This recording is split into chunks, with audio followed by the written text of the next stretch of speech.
Check, check, check.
Thank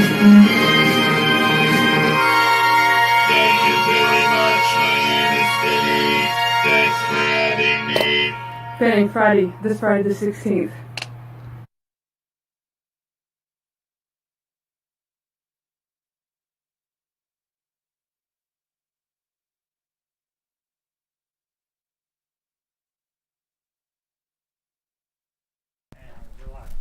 All right! All right! Thank you, Cher. Thank you, Benny. We're on the air! We're on the air. Check it out. Check it out. Check it out. Check it out. Hey, John Brannon, check it out. Goblin Alert. New record from Quintron and Miss Pussycat. It's out today, people. Today, Goblin Alert! Yes. Yes. This is the first video off the record. You got to check it out. Check it out! Check it out!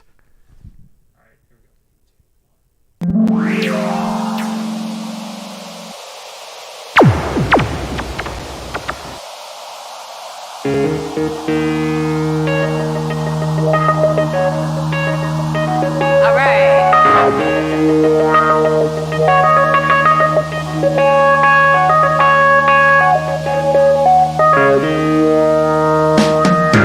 There's a book stored in a trunk. Made of red calligraphy.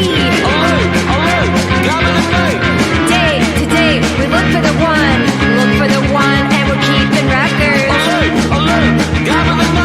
Beyond the wall, we're waiting for them. So full-blooded and native tongue.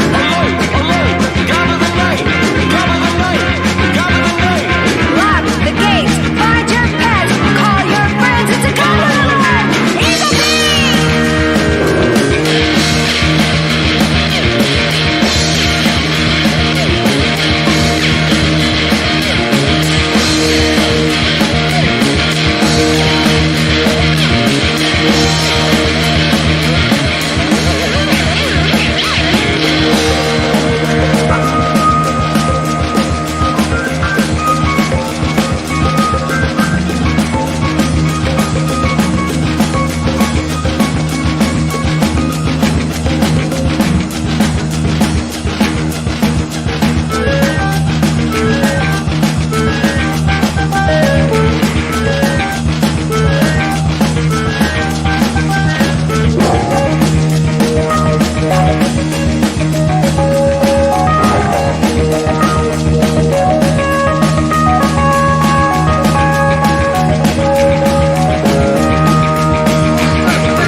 Three-brain robot, what do you do?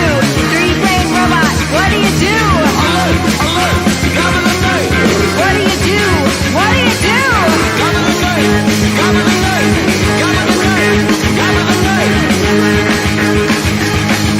Alert! Alert! God of the night! Alert! Alert! God of the night! Alert! Alert! God of the night! Alert! Alert! God of the night! Alert! Alert! God of the night! Alert! Alert! God of the night! Alert! Alert! God of the night! Alert! Alert! God of the night! Alert! Alert! God of the night! Alert! Alert! God of the night! Alert! Alert! God of the night! Alert! Alert! God of the night! Alert! Alert! God of the night! There's a book stored in the trunk. Made of red calligraphy. Day to day, we look for the one, and we're keeping records. Beyond the bar, we're waiting for them. So full-blooded and native tongue.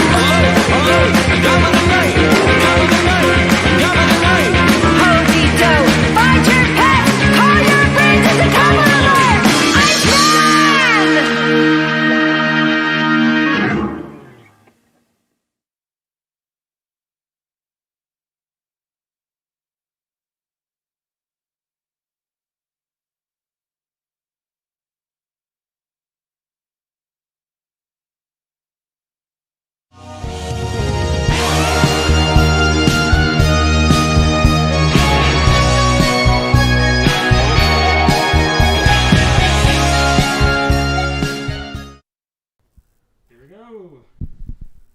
All right. Yeah, all right. Q Check and it Miss out. P are back! Check Check it out. Episode 5 of Goner TV. Here we are. Here we are at the shop. Here we are, Eric. Yes, we are.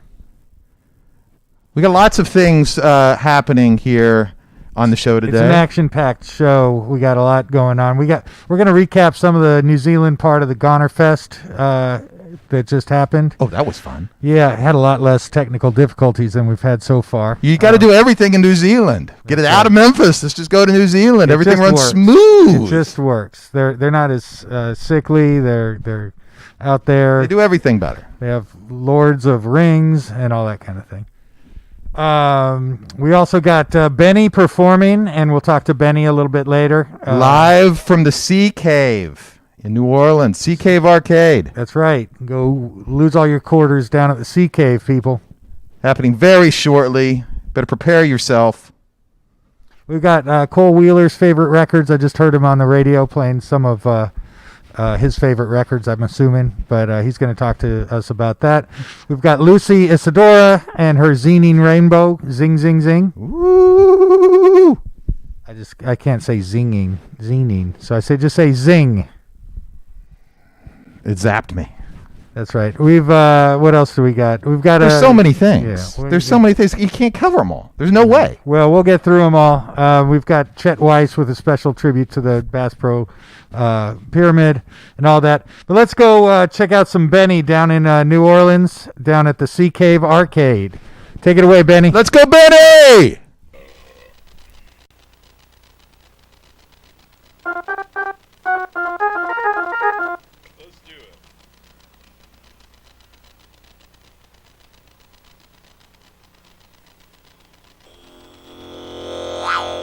Electric Robert. Electric Robert. Electric Robert.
bass in your ear.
Hi, I'm Lucy Isadora. Welcome to Zining Rainbow. I have a really special zine for y'all today. This is a comic zine that I got at New Orleans Zine Fest a couple years ago. It's called The Fuzz, and it's written by Gertrude Pebbleton, and I really like reading it with my friends because it just gives you a lot of good history about policing, and, you know, it just becomes more and more relevant every day. Let's read it together.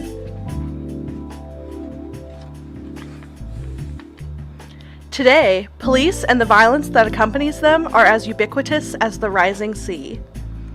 If, for example, you attempt to harvest a few cartloads of produce from the grocery store without paying the appropriate amount of tender, or attempt to barter a highly taxed item without paying that tax, see Eric Garner. Or if you are simply born with melanin and are in the wrong place at the wrong time, it is highly likely that you will come face to face with this violence. This has not always been the case. In fact, the police as we know them are a fairly recent phenomenon on the world stage. Countering this myth that policing is inevitable and unpacking their dark origin story can help us to understand their role today, and perhaps ultimately envision their demise. The first recognizably modern police force was established in London in the first half of the 19th century by a man named Robert Peel. There he is. Peel modeled the department after the Royal Irish Constabulary, I think, an organ that he had himself founded a decade earlier to maintain order in Britannia's restive Irish colony. Policing in its earliest form was explicitly informed by the colonial experience, i.e., controlling a potentially insurgent population. In London, this of course meant the burgeoning, urbanized, and highly exploited proletariat. Wow, what a good image. North American policing would take a separate but related course, owing to its unique historical conditions. In the North, police developed along similar lines as their cousins in Europe to protect a mushrooming system of wage labor capitalism from threats by the working class, i.e., union organizing. At the time, the police were cast as the protectors of the bourgeois civilization from the ravages of the mostly immigrant working class. Today, of course, the focus, or threat, has shifted onto poor black and brown people rather than European migrants, as whiteness has expanded to include those formerly excluded. During the 19th century, most police work that wasn't directly concerned with smashing unionism involved enforcing laws like vagrancy or disorderly conduct. In other words, specifically targeting the poor and other. During the same period, and in fact even earlier in the South, one finds only slave patrols and city guards, which were developed to maintain social control over the unique demographics of large parts of the South. That is, a majority enslaved black population and a panicked white minority. These formations would evolve directly into the police departments of today. So you can see, there's our slave patrol badge, there's our police badge. After emancipation, these newly founded police departments quickly set out to prop up Jim Crow through a campaign of terror waged on the region's black population, brutalizing and arresting folks to feed into the convict labor system in order to maintain the white supremacist economic order.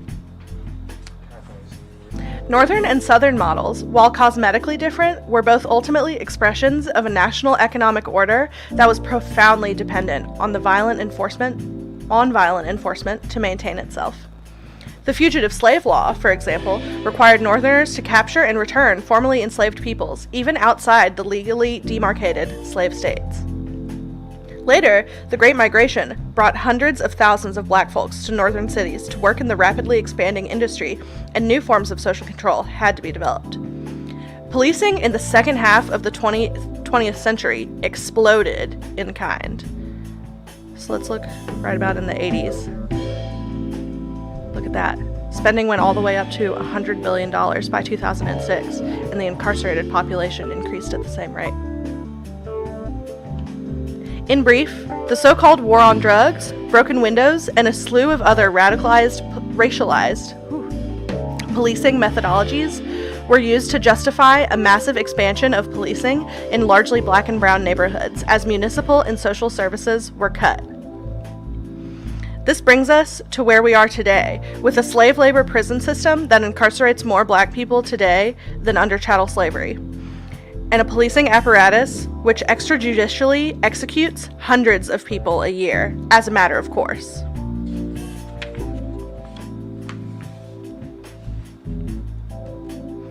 For a broad sociological explanation of the role of police in our time, LSE anthropology professor David Graeber's definition is particularly useful. There he is.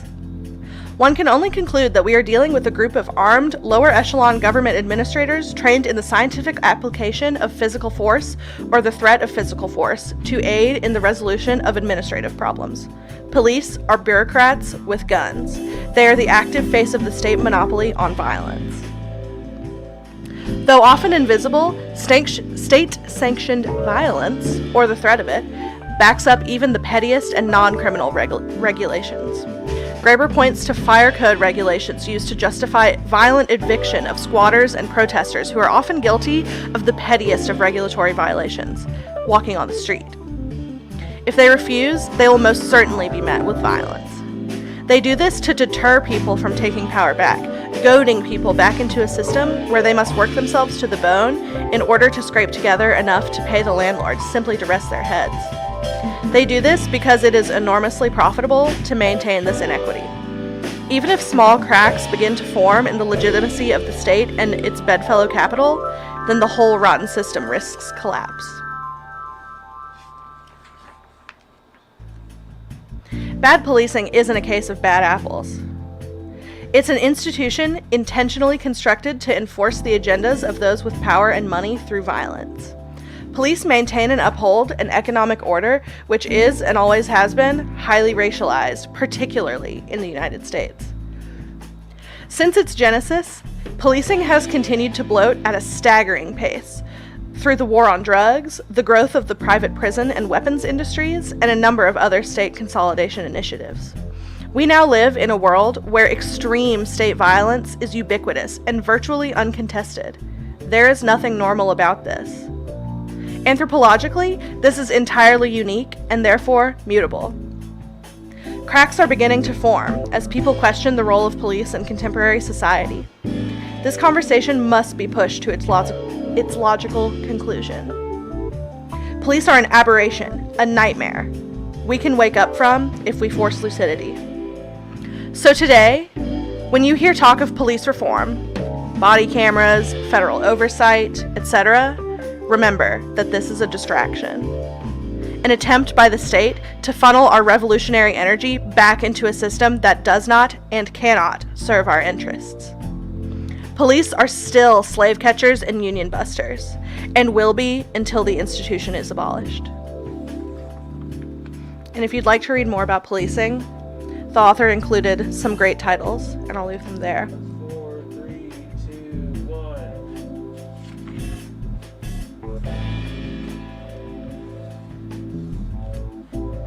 Thanks so much for reading the zine with me tonight. I hope it made you think. It definitely made me think. Have a good night. Singing rainbow.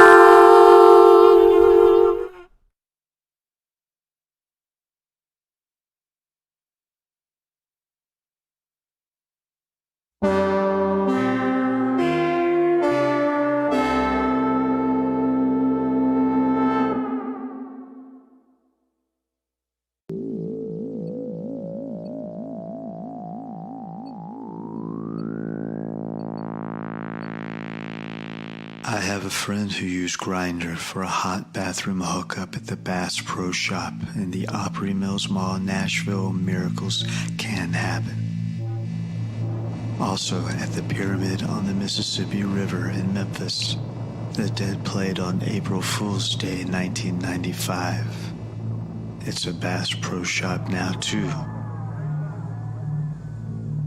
Sometimes I wonder so much about space and what the moon would say of us. I think that the moon would say, I was born before the internet. I walked winter with deer blood on my face, ticks in my shoes, and the only space between us is the older we grow. How many more wishes have passed away like friends on holidays? The New York City ballet dancers, the president. Remember the day you realized it was too late to be an astronaut? We probably weren't smart enough anyhow.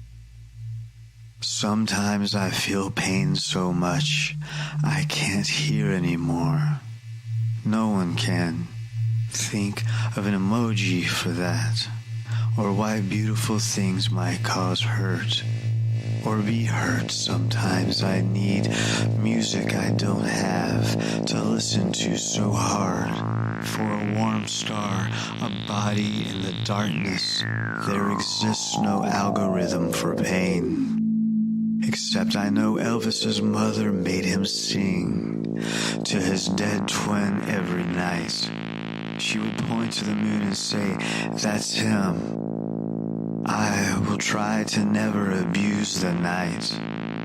The moon needs no more poems.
Hello. Yeah. Hi, Benny. You hear us? Uh-oh. Yeah. You're muted, baby. What about now? What about now? Yeah. You got it. That's it. Hey. That's it. I really like that Bass Pro Shop thing there. That was Yeah, it's amazing. It's amazing. That I know. was It's pretty totally incredible. insane. Yes. Yeah, you can watch it over and over again. It's great. Yeah. Good. So what's been going on, man? Just living in the COVID world. It's a tough question these days. Yeah. I It's, saw you're getting your chops up. How's the chops? I am playing a lot of drums and keyboards at my house. I bought a house, which is a Yeah. big thing. Holy shit. And Wow. I have my own room with my drums and keyboards, and I've just every day I get home from work, and I'm like, I'm gonna play some drums. And you know what? It's been 10 years probably since I've had a accessible spot to practice, like that. So Well, that's what Eric and I were talking about, because like you're the guy that's been in every band. You Yeah. for I think forever that's what you were happened. in every band.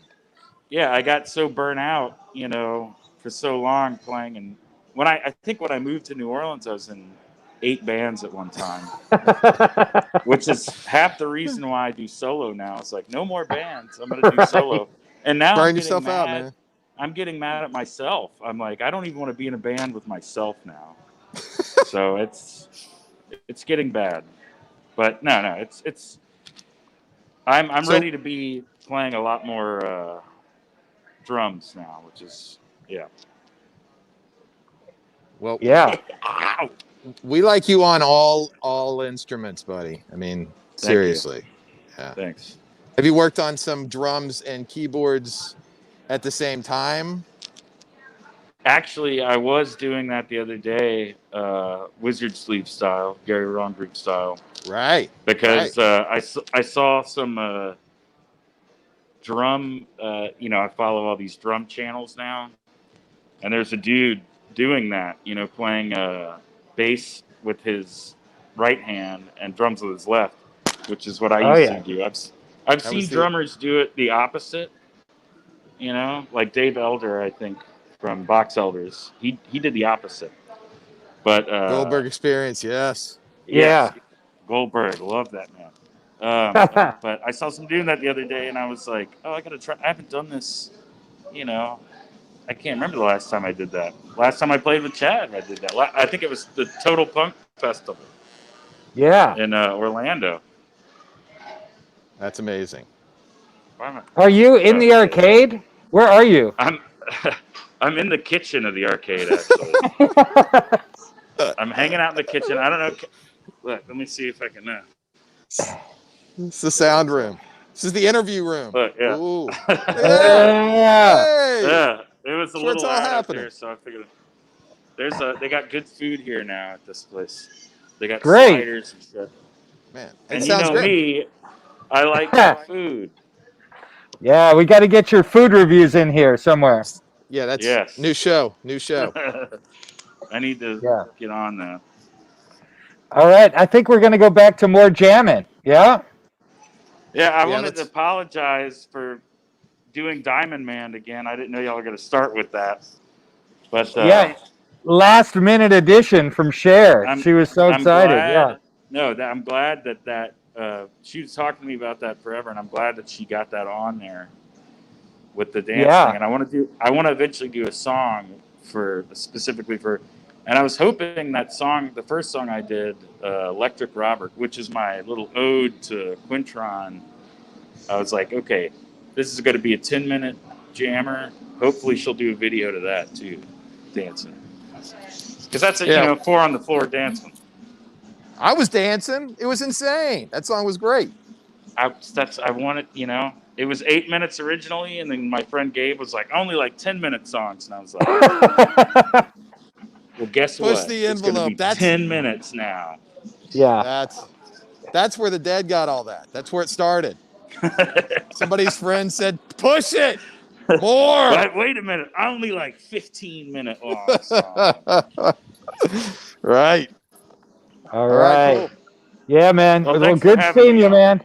Awesome. We love it. We look forward to new stuff. The George Floyd thing is super killer. Yeah, absolutely. Thank you. That turned out amazing. So, yeah, let's check out some more stuff.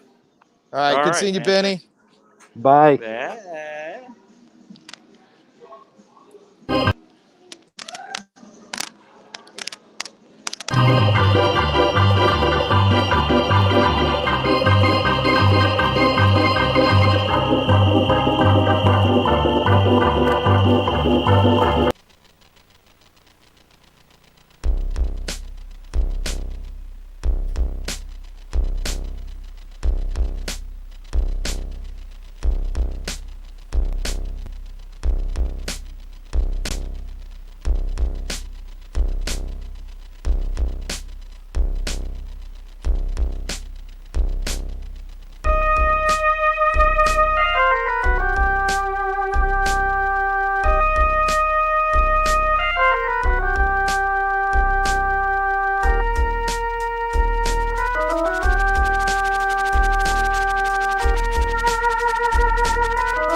Yeah,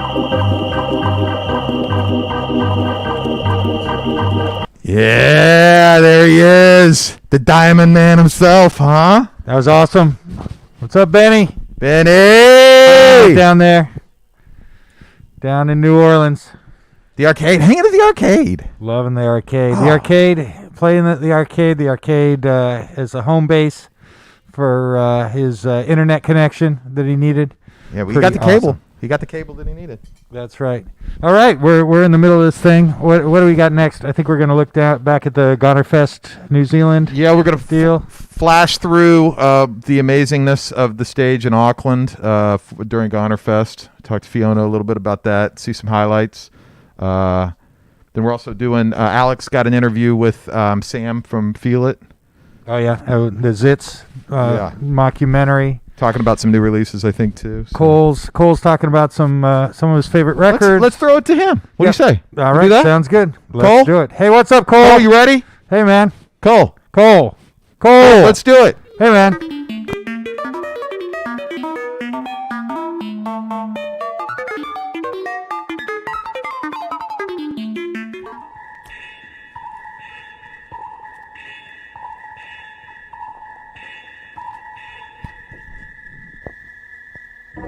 Hey, I didn't see you there. Cole at GONER Records here. Listen, I wanted to show you 5 records that I really like. And all these records are available to purchase in the store, so come on. First up on my list is this RSD re-release, Boys Next Door, Door, Door. This is the 40th anniversary on red vinyl. For a long time, it was unavailable for a reasonable price. There were bootlegs, and I think it's some of what's his name again? Yeah, I think it's some of Nick Cave's finest recorded works, and I love Roland S. Howard. He's great. I wish he was still making music, but he's no longer with us. Rest in peace, Roland.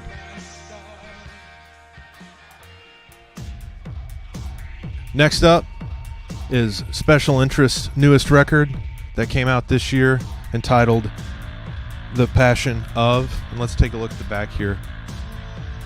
Yeah. See all that? It's a good looking band. I first came across Special Interest in New Orleans randomly, as you discover things usually during Mardi Gras. They played at a tire shop just on the side of the road, and it was awesome. Blew my mind. And they've since been through Memphis. They're very, very, very good live, and I think that they are the connective tissue between one side of punk to the other. All of their recorded works are amazing, and I'm glad that they put out this record this year. I'll definitely put a smile on my face.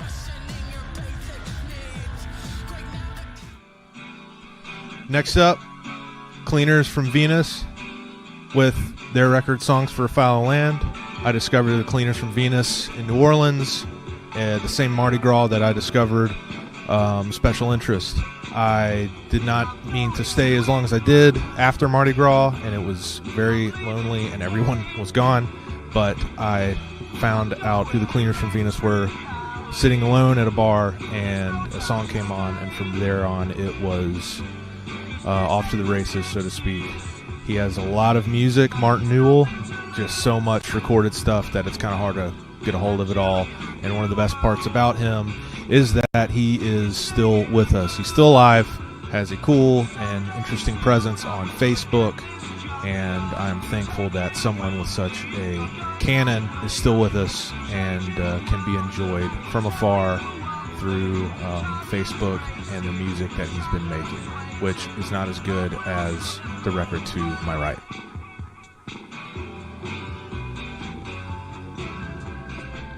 Next up is Swamp Dogg's newest record that came out this year, right here, entitled Sorry You Couldn't Make It. He named the record after what he says, that was the greeting Gary U.S. Bonds and I received when we entered Ryman Auditorium in Nashville, Tennessee for the Country Music Awards. They were in the top 5 for possibly winning Song of the Year, and they did not win. They also did not get an invite, which it concerned him if that was an issue of race. he decided with this record to take a second stab at the music he loves, which is country music. This is not a country record. It is very much a contemporary soul record, so it doesn't sound country at all. That being said, It's really great, and I think it's very important that the old heads that are still with us are making music and people pay attention to them. And speaking of which, John Prine is on the record with a real tearjerker of a song called Memories. And I discovered it this year, just deciding, hey, it's in the store, I'm going to listen to it. It really, really, really impressed me. He's a very talented songwriter. I'm glad John Prine's on the record. So,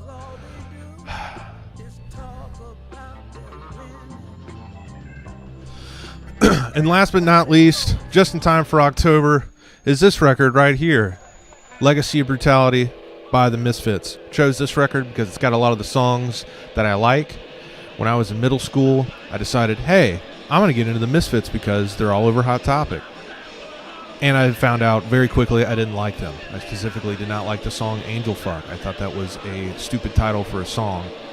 Fast forward, I'm a senior in high school. I love the Misfits. They're blasting out of my 1995 Dodge Dakota. And I had a classmate, his name was Ches Lunati. His whole family owned strip clubs in Memphis. Strip Club Empire kid. He took it upon himself to nickname me Angel Fuck, and I would see him around town randomly, and I always knew he was near. When not paying attention to my surroundings, I would hear someone yell, "Hey, Angel Fuck!" and look over. Oh, it's Ches. What's up, Ches? He would sing to me, and I thought it was great. I love the Misfits. They're the best band, one of the best bands ever. And that concludes my 5 favorite records. Thanks for joining us. Thanks for watching Goner TV. Happy Halloween, everybody. And buy some records. All of them are available for purchase on our website.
All right.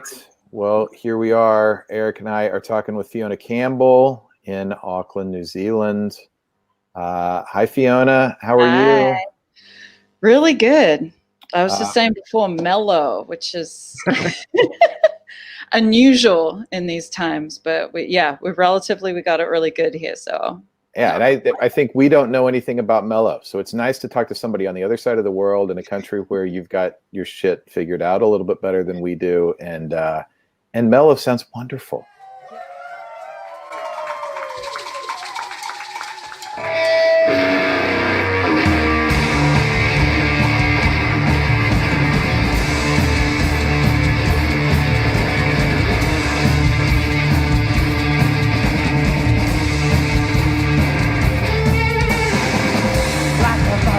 Stuck in the deal, on a lot of looking over hill. The butcher stuck in the deal, on a lot of looking over hill. You know what I hide inside.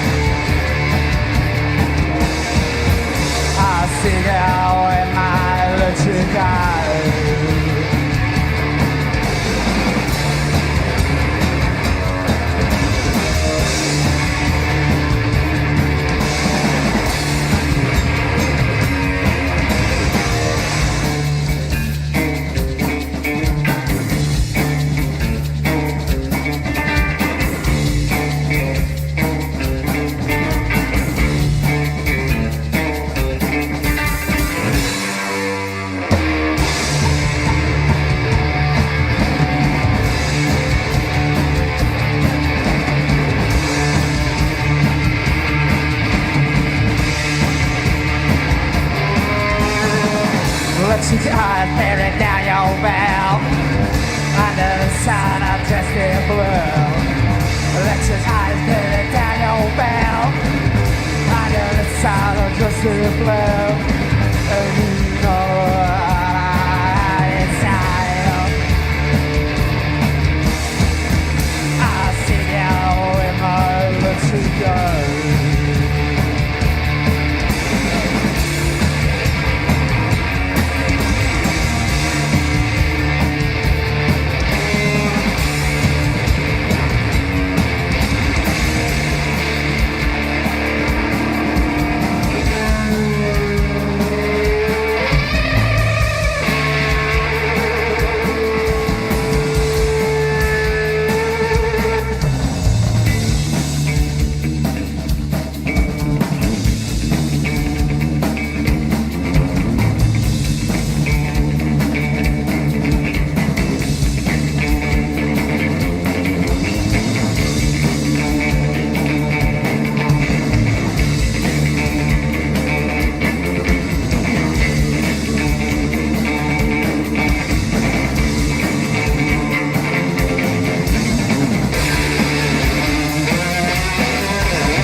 Well, maybe tell us a little bit about how you pulled this thing off, because I mean, I think that's part of the other thing that's amazing about New Zealand, and just the idea that we could be able to throw something to a live stage in Auckland is still sort of mind blowing to me, and was absolutely a highlight of the festival. So, and I think I know you had a lot to do with it. So tell us about how you pulled this thing off. Well, it was really easy. Just like a lot of places, just like Memphis, you know, there's the place you play, there's the bar, and ours here is Whammy Bar, and it's friends run it. It's a awesome community of people, and everybody comes through there, and it's like I think it's 200, 250 cap place. So it's like a nice, like your friends' punk bands would play there if they were playing. And there used to be another pub, the King's Arms, that was like a 500 cap place, and that got taken away. So the next place is like really big. So it's sort of like the one place in town. And all of, you know, my band practices there. I'm in a band with my guitarist Durham. He does sound there. Vicky works at bar there. Like everybody's involved in this one small area.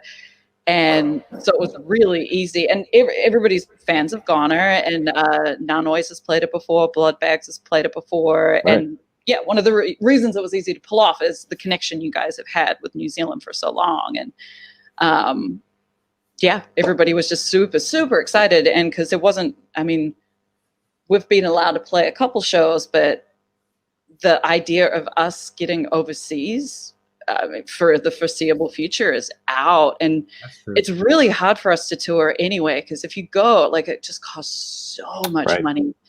and it takes so much time, and it's such a big deal to tour. Like if you're lucky, you're a high functioning, well-to-do band if you can get to the States once a year. And after living in the States for so long, you need to be touring constantly to even be on people's, like a blip on people's screen a lot. So this is like, it's such a good opportunity because so many people got good feedback, and it's what the people want, man.